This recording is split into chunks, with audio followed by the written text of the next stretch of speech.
The ECHL has yet to rule on a punishment for Kansas City's Garrett Klotz.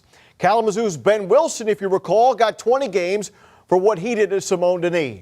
The Walleye want more for this incident. So while we wait, the Detroit Red Wing organization waits for no one.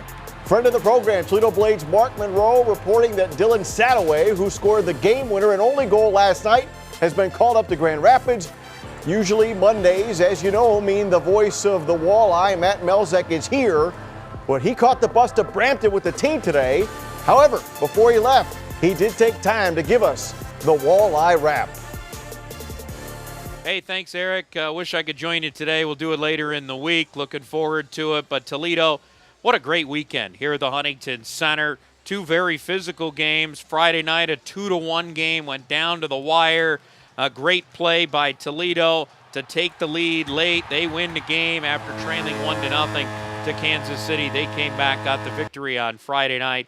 Saturday night, well, certainly a lot to talk about from that game. The game itself, you look at the great performance by Matej Mahovsky in the first period. He kept Toledo and in the game, gave him an opportunity. They got a late goal in the first from Connor Crisp. That kind of sparked the offense. Connor was a lot of the offense on Saturday night. His first professional hat trick for Connor Crisp. He gets 3 of the 5 goals.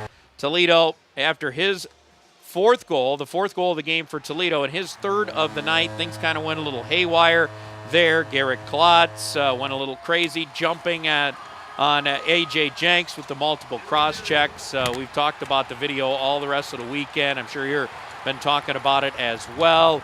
Toledo responded, though, very physical moment in that game. The last 8 minutes didn't run away off the clock very easily. Another cross-checking incident that came to the head of Parker Reno. Later in the game, a total of 125 penalty minutes between the teams.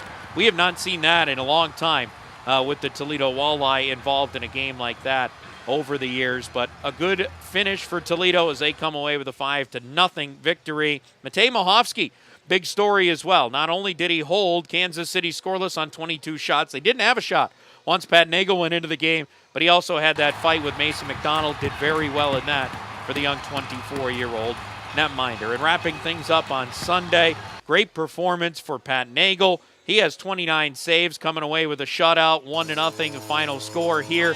Dylan Sadoway scores with just under 4 minutes left to propel Toledo to the 1-0 victory. Defense has been the key in Toledo's winning streak that has reached 8 consecutive games. Eric, they've allowed just 10 goals. They're playing fantastic in their own end. It's leading the offense on the other side, and that's why Toledo has been on this tremendous run of 8 consecutive victories. They'll try to keep it up tomorrow night in Brampton against the Beast. We'll talk to you later on in the week. Back to the studio.